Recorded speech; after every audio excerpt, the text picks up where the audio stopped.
be here tonight, and we're going to pose that question, is heaven real? The format is going to be this way. What we're going to do is, I'm going to invite Dean up, and then we're going to sit, and we're going to talk. And you guys get to just listen in, right? We're sitting in the living room. As we're talking, I'm sure there's going to be things, questions, that pop into your head.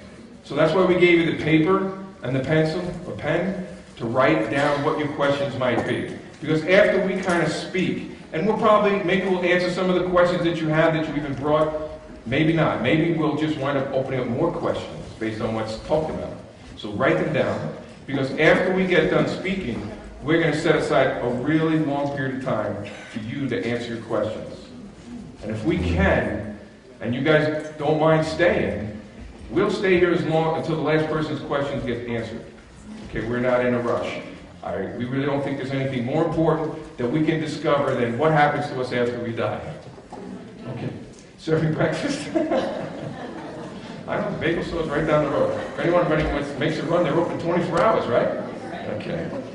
So let me give you a little bit of background about our speaker tonight. He's the author of the book, In Heaven.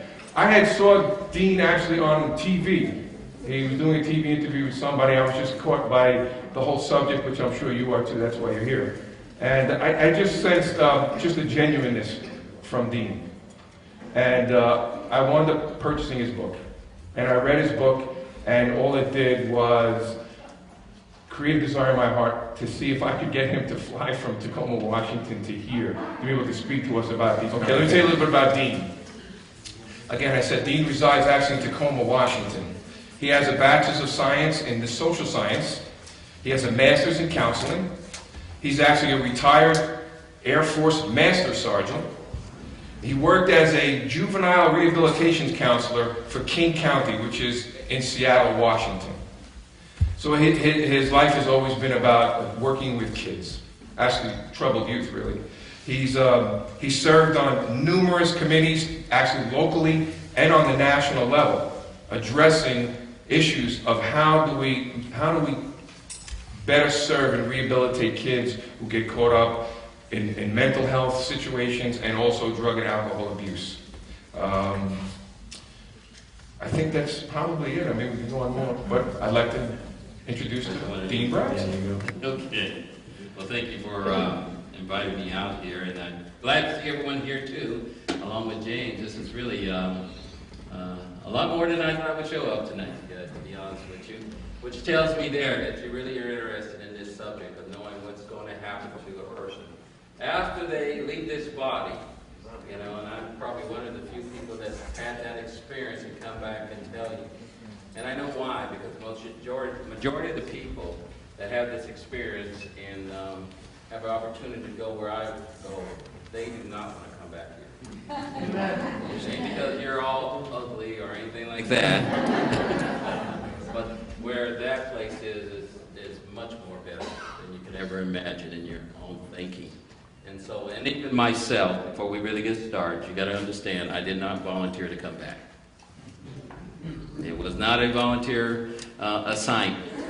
You know, Jesus said to me, it's not your time, go back. So that's why I'm back here now. But if he did not, if he would ask for volunteers, I would not have raised my hand. I'm just making sure that people understand that. So that's a good segue, because now we're going to take him back. And we're going to ask, it was actually, we want to take you back to that day. It's May the 4th, 2006. So maybe if you can tell the people what happened that day and what you were experiencing. As James told you earlier, I worked for King County. Really, I was a probation supervisor for the juvenile justice system there, and also on the management team. And that means I was part of the team that helped them manage our juvenile justice system in King County. And I ran two what we call specialty courts, drug court, and that was kids that have chemical dependency problems, and they get in trouble with crime, and then we would help them out in the sense of having them come to this specialty court and get off of chemicals, but also not to commit any more crimes. And that was a major goal, was that they commit any more crimes. And the other one was a treatment court, which was a mental health court. These were kids that had mental health issues. And we would bring them into these specialty courts, and they would go through their process of whatever situation in the sense of criminal crime that they committed. Well, this happened to be that day that I do my drug court. And I was the one that makes sure that I get there early, make sure that all the paperwork is together, make sure that the judges are set up and my probation officers are ready to go so that when we do court that day, that it runs as smooth as it can. And it's an all-day process. We bring in one kid right after another, right after another. So it's an all-day process. Well, that day I woke up with a pain on my right side, and I knew it was kidney stones because I've had kidney stones before. But many times I'll just go ahead and just go through the process. I don't know if anybody knows about kidney stones. They don't really go in there and cut them out. They usually most of the time make you pass them any old way. So, and I've done it before, so I figured, okay, I'm just going to go through this process and pass this kidney stone.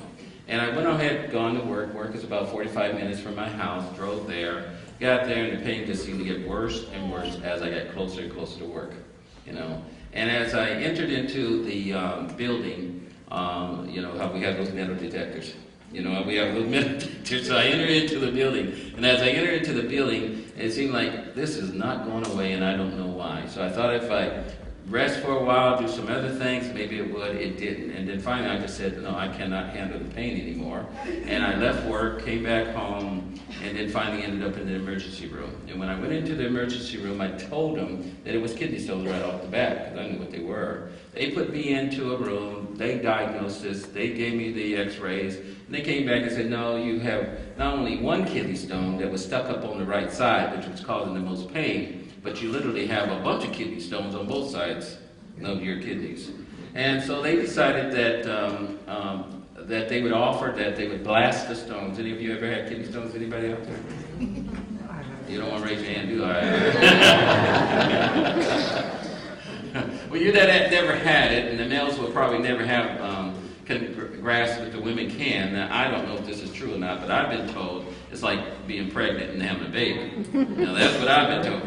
I can't tell you if that's true or not. I've never been pregnant, and I've never had a baby, okay?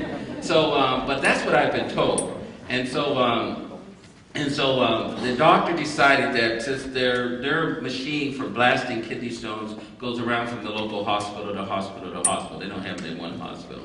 And so that next day, it just happened to be coming to that hospital that I was at. And so they decided they would go ahead and blast the stone the next day. They were going to keep me overnight. They were going to give me some antibiotics because I had a kidney infection also. And, if you know what an infection is, it's really poison within your body. And so they were giving me these antibiotics to kill off the poison and get the infection under control. And the next day, when I woke up, my wife is in the medical field. She's been in the nursing field for a long time. She was there, and she took my temperature. And when she took my temperature, it was 104. Okay. She brought it to the doctor's attention, but for whatever reason, he overruled the decision not to do the operation and went ahead and did the operation anyway of blasting the stones. We found out later in the medical records that when they blasted the stones, they literally pushed the poison throughout my bloodstream. Okay, and so my system started shutting down. That's what happened. And I say system because they, what do you mean? Your lungs started shutting down? Yes. Your kidneys started shutting down? Yes. Your heart started shutting down? Yes. So anything that was keeping this body going started shutting down because it became poison. That's the sepsis, right? Sepsis. That's what they call it in the medical terms. Yeah. It's sepsis. And so one of the probably the bad things that happened is no one went back to really check to see what happened. The doctor that actually did the operation, he was taken off the case real quick. A new one was put on called a critical care doctor, and he was trying to make diagnosis off of information that he didn't have. No one went back and really checked the medical records. So I was getting worse and worse as time was going on. And literally what happened is my lungs stopped operating, and then my heart stopped. And the way that they say it in the medical records, that we have them, they call it prolonged cardiac arrest. And they said for about an hour and 45 minutes, my heart stopped beating. Okay? And so some people have asked me over the time frame, well, did they say that you really were dead? Did they pronounce you dead, get the death certificate out? I said, no, they just said my heart stopped for an hour and 45 minutes. Okay? And I can tell you. Details. They called it prolonged cardiac arrest. And I really believe there's a number of reasons they wouldn't say that, because they had made some mistakes. And there was some trying to cover up here. You know, I'm not against the medical doctors or anything like that, but these guys have made some mistakes, and they were doing everything they can to limit the liability. You understand? Even when we got the medical records, the doctor that actually did the operation that really caused this to happen, he wrote in his report that I went home the next day a very healthy person. Well, he was right. I did go home. And I was healthy. You know, but the bottom line was this, that he never did want to change it, but all the doctors around him told the real story. So when we got the medical records, we got about 5 or 6 doctors that said this is what happened, a couple of nurses, and then all the other things that we could get. So this is something that's documented. This is not something that I'm just telling you off the top of my head and giving you an interpretation of what happened. We found out through the medical records, because of this poison going through my body, that 29 different things shut down. And anybody that's in the medical field, it's in the book. I put it in there mainly because I wanted people to really see that this is documented in the sense I got it right here. Want me to read it? Go ahead. It says large amounts of fluid resuscitation for hypertension, poorly responsive, move legs to pain, very cool digits with cyanotic toes, acute renal failure. That's not good. Yes. Secondary to acute tubular necrosis, profound septic shock, prolonged cardiac arrest, CPR 1 hour and 45 minutes, septic shock with urosepsis, respiratory failure, pulmonary infiltrates, edema versus adult respiratory distress, or whatever. So, because I remember hearing your wife give this story, and she said that now you're known like as the miracle man of Tacoma. Yes, yes. Because obviously, I mean, I unfortunately know somebody who, a young man in his 30s, had an operation on his knee, got a sepsis from the operation, and at 39 years old, he died. Yes. And so here you are, all these things shut down in your body. So what happened to your body now? I mean, as a result of this horrible thing that happened to you? Well, the 29 different things is what happened to it. Yeah. You look medical, okay. Yeah, anybody, yeah. Are you okay? Yeah, I'm okay. I'm very well. So that's 29 different things that really, not only did you go to heaven and come back, but you came back totally healed. Totally healed, correct. Yeah, everything was good. Wow. You know, and as he said, they did call me the Miracle Man at Tacoma Journal.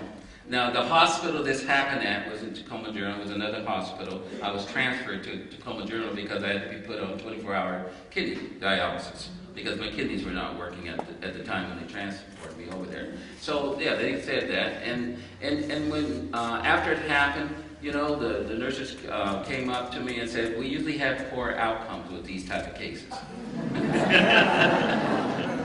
It even was written up in such a way that it's in the medical journals now, what they did, because they really believe they did all these great things, and this is how come. And they worked very hard. You understand what I mean? To do what they needed to do. It wasn't a thing, but I also believe because of the prayers of my wife, you know what I'm talking about, and others that were praying for me, that's really what was the major drive behind me coming back into this body, but not only being back in this body, but being totally healed. And how long were you out? Like, where you had no idea what was going on in the hospital? In which sense? That you had, you know, you weren't lucid, you didn't know what was going on, I don't know. Well, you know, I was going out of this body for about an hour and 45 minutes, okay? When I came back into this body, there's glimpses I can remember here and there because it came up. But just like anyone that they put into this, someone was telling me earlier, they induced me into a coma after a while. Right. Because they had the breathing tube inside of me, and it was doing all the breathing for me. Right. You know, nothing was functioning. Right, and a kidney machine, like you said. Yeah, kidney machine. They were giving me medication to keep the blood flow going, and doing that blood flow going piece. One of the most amazing things is that we don't realize this, but certain things about your body that sometimes they believe are not important, and that's your digits, your fingers, and your toes. You know, if there's going to be blood to your body, and it has to be to a certain